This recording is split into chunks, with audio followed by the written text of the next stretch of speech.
Hello, আসসালামু আলাইকুম। দাখিল 2026 সালের শিক্ষার্থীরা, তো তোমরা যেন তোমাদের রুটিন ইতিমধ্যে প্রকাশিত। তো তোমাদের যে যে দিন এবং যে যে পরীক্ষা থাকবে, তো সেগুলো নিয়ে তোমাদের সাথে আজ আমি আলোচনা করব। তো তো এটা হচ্ছে যে আমাদের, তোমরা এখানে দেখতে পাচ্ছ যে বাংলাদেশ মাদ্রাসা শিক্ষা বোর্ড থেকে এটা হচ্ছে যে যে মেইন যেটা আর কি বোর্ড, সেখান থেকে তোমাদের এটা দেওয়া হয়েছে। তো রুটিনটা কেমন, চলো আমরা দেখে নিই। তো যে তার আগে তুমি এগুলো ভালোভাবে পড়ে নাও যে দাখিল পরীক্ষার সময়সূচি। তো পরীক্ষা দিন হচ্ছে যে হয়তো মাঝে 2-1 দিন করে গ্যাপ রাখা আছে। তো পরীক্ষা শুরুর সময় সকাল 10টা। তো তোমার উপরে কিন্তু লিখে দেওয়া আছে যে পরীক্ষার সময় কটা, সকাল 10টার সময় তোমার মানে খাতা এবং তোমার কলম দিয়ে লেখা শুরু হবে ওই সময়টাতে। তো মাদ্রাসা বোর্ডের জন্য প্রথম পরীক্ষা হচ্ছে এরকম। প্রথম পরীক্ষা তোমাদের কি আছে? প্রথম পরীক্ষা হচ্ছে তোমার কোরআন মাজিদ। কোরআন মাজিদ হচ্ছে বিষয়কর তোমার 101, তারিখ হচ্ছে 21 তারিখ, অর্থাৎ স্কুলের যেদিন বাংলা প্রথম পরীক্ষা, সেদিন তোমাদের হচ্ছে কোরআন মাজিদ। তারপর তোমাদের আবার 21 তারিখ থাকবে, 22 তারিখ একদিন তোমরা বন্ধ পাবা। ওই তো তোমরা ওই একটা দিনে তোমরা করবা আরবি প্রথমের পড়াটা পড়ে নিবা। তো 23 তারিখে তোমরা তখন ভালোভাবে পরীক্ষা দিতে পারবা।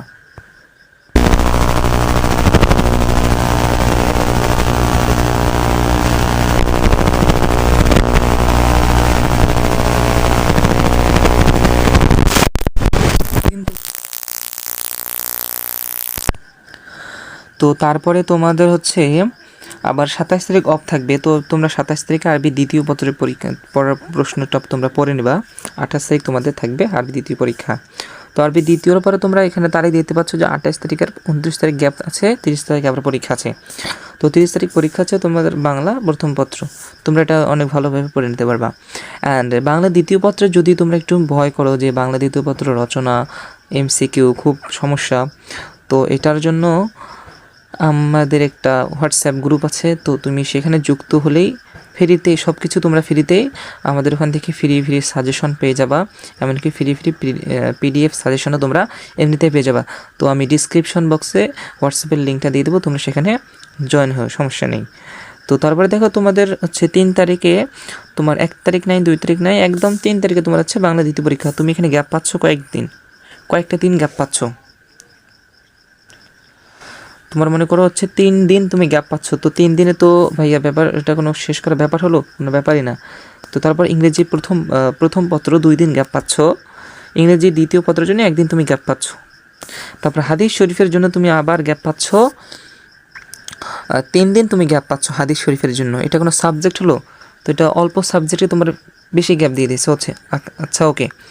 তারপর তোমার হচ্ছে যে 11 তারিখ তোমার হচ্ছে আকাইদ ও ফিকা পরীক্ষা। তারপরে যে তথ্যীয় বিষয়গুলো, অর্থাৎ ফিজিক্স, কেমিস্ট্রি, ম্যাথ, বায়োলজি যে বিষয়গুলো আছে সেগুলো বিষয়ে তোমাদের পরীক্ষা অনুষ্ঠিত। তো তারপরে যারা রয়েছে কমার্স বা আর্টস, তাদের জন্য রয়েছে তোমার হচ্ছে যে পৌরনীতি ও নাগরিকতা, তারপর হচ্ছে কৃষি শিক্ষা, গার্হস্থ্য বিজ্ঞান, মান্তিক, উর্দু, ফার্সি, বাংলাদেশ ও বিশ্ব পরিচয়। তো এটা তোমার 12 তারিখে পরীক্ষা শেষ। তো বিশেষ করে 10 তারিখ থেকে তোমরা দেখো, 10 তারিখ থেকে তোমার হচ্ছে যে 10 তারিখ তুমি দেখতে পাচ্ছ যে 10 তারিখ থেকে শুরু হবে, তোমরা একদম টানা পরীক্ষা যাবে। তোমার হচ্ছে কত তারিখ পর্যন্ত? একদম 17 তারিখ পর্যন্ত তোমার টানা পরীক্ষা যাবে। তোমাকে প্রায় 5টা পরীক্ষা টানা দিতে হবে। তো যারা সায়েন্সের রয়েছে তাদের জন্য রয়েছে 13 তারিখে হচ্ছে পদার্থবিজ্ঞান, আর যারা আর্টস বা কমার্সে রয়েছে তাদের জন্য রয়েছে ইসলামের ইতিহাস। এটা রয়েছে মাদ্রাসা বোর্ডের জন্য। তো 14 তারিখে রয়েছে তথ্য যোগাযোগ প্রযুক্তি, এবং 17 তারিখে রয়েছে তোমার হচ্ছে যে রসায়নের তত্ত্বীয় বিষয়, তাজবিদ, নসর ও নজম মুজাব্বিদ গ্রুপের, আর হচ্ছে যে তাজবিদ হিফজুল কোরআনের। তোমার 20 তারিখে হচ্ছে যে জীববিজ্ঞান তত্ত্বীয় বিষয়গুলো, আর তোমার উচ্চতর গণিত হচ্ছে তোমার হচ্ছে 24 তারিখে পরীক্ষা মোটামুটি প্রায় শেষ হবে। তো ব্যবহারিক পরীক্ষার যে সময়সূচি, যে বোর্ড থেকে যে কথাগুলো আমাদেরকে বলে দিয়েছে, তো চলো আমরা সেগুলো দেখে নিই। যে এখানে বলা হয়েছে যে সকল বিষয়ের ব্যবহারিক ও মৌখিক পরীক্ষা 7/6/2026 হতে 14/6/2026 পর্যন্ত উল্লিখিত তারিখের মধ্যে অবশ্যই সম্পন্ন করতে হবে। 18/6/2026 বৃহস্পতিবার মধ্যে অভ্যন্তরীণ ও বহিরাগত পরীক্ষক কর্তৃক স্বাক্ষরিত ব্যবহারিক পরীক্ষার নম্বর ফর্দ, প্রিন্ট কপি এবং ব্যবহারিক উত্তরপত্র, স্বাক্ষরলিপি ও অন্যান্য আনুষঙ্গিক কাগজপত্র রোল নম্বরের ক্রমানুসারে সাজিয়ে বোর্ডের দাখিল শাখায় হাতে জমা দিতে হবে। তো তারপর এখন তাদের জন্য বলে দিছি যে প্রতিদিন সকাল 10টা পরীক্ষা শুরু করতে হবে। তারপর নিজ নিজ কেন্দ্রে ব্যবহারিক ও মৌখিক পরীক্ষা অনুষ্ঠিত হবে। ব্যবহারিক পরীক্ষার জন্য শুধুমাত্র ব্যবহারিক উত্তরপত্র ব্যবহার করতে হবে, কোনো ক্রমেই তত্ত্বীয় পরীক্ষার মূল উত্তরপত্র ব্যবহার করা যাবে না।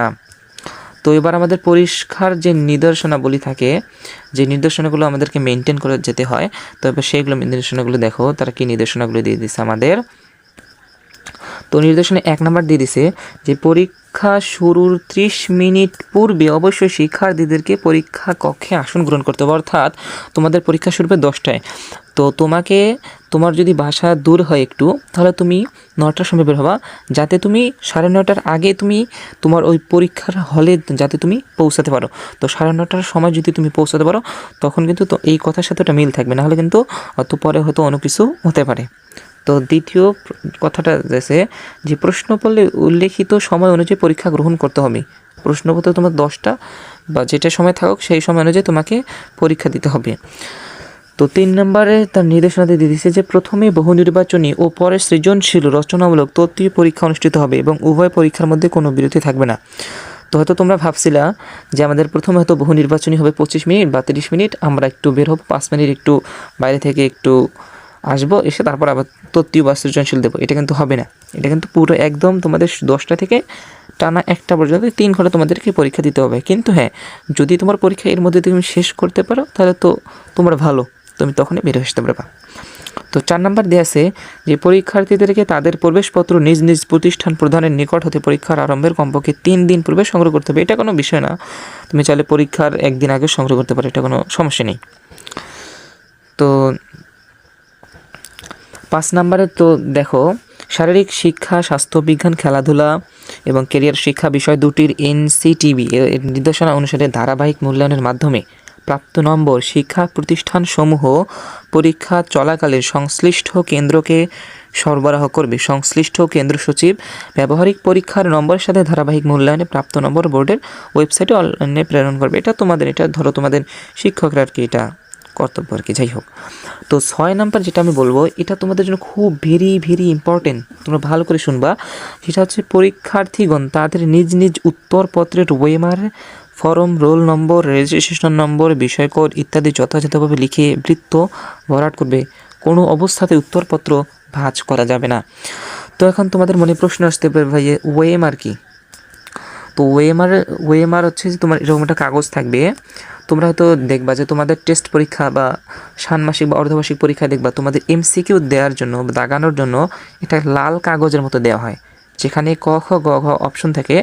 তো ওখান থেকে যেটা তোমাদের সঠিক সেটাকে তোমার কলম দিয়ে বৃত্ত দিতে হয়, অর্থাৎ ওই যে একটা বৃত্ত থাকে ওই বৃত্তটা কালো কলম দিয়ে ভরাট করতে হয়। এটা হচ্ছে ওয়েমার। আর সমস্যা নেই, আমি তোমাদের জন্য, যদি তোমরা কমেন্ট করো, আমি তোমাদের জন্য ওয়েমার নিয়ে কীভাবে তোমরা ওয়েমারে ফর্ম ফিল আপ, রেজিস্ট্রেশন, তারপর রোল নাম্বার, বিষয়কোড ইত্যাদি বসাবা, কীভাবে কেমনে বৃত্ত ভরাট করবা, আমি এটা নিয়ে তোমাদের সমস্যা নেই, সামনে তোমাদের এটা নিয়ে ভিডিও দিয়ে দেব। তো 7 নাম্বার অতটা ইম্পর্টেন্ট না। তো আর হচ্ছে 9 নাম্বার দেখো, তোমরা হয়তো বিভ্রান্তিতে থাকো যে ভাইয়া ক্যালকুলেটর ব্যবহার করা যাবে কিনা। তো বলেই দিছে যে পরীক্ষার্থীগণ পরীক্ষা সাধারণ সায়েন্টিফিক ক্যালকুলেটর ব্যবহার করতে পারবে। তো তোমাদের ক্যালকুলেটর ব্যবহার করা যাবে না কোনগুলো, সেটা হচ্ছে যে প্রোগ্রামেবল, অর্থাৎ যেগুলো দিয়ে গ্রাফ অঙ্কন করা যায় বা অনেক বড় বড় ম্যাথ সলভ করা যায়, সেগুলো তোমাদের জন্য অ্যালাউ হবে না। তো এটাই ছিল তোমাদের জন্য। আর এগুলো যে নির্দেশনাগুলো আছে সেগুলো হচ্ছে তোমাদের শিক্ষকদের জন্য। তো আজকে এই পর্যন্ত। আর তোমরা যারা এখন আমাদের হোয়াটসঅ্যাপ গ্রুপে জয়েন হও নাই, তারা ডিসক্রিপশন বক্সে এবং আমি পিন কমেন্টে দিয়ে দেবো আমার হোয়াটসঅ্যাপ গ্রুপের লিঙ্ক, তো তোমরা সেখান থেকে জয়েন হয়ে যাও। খুদা হাফেজ।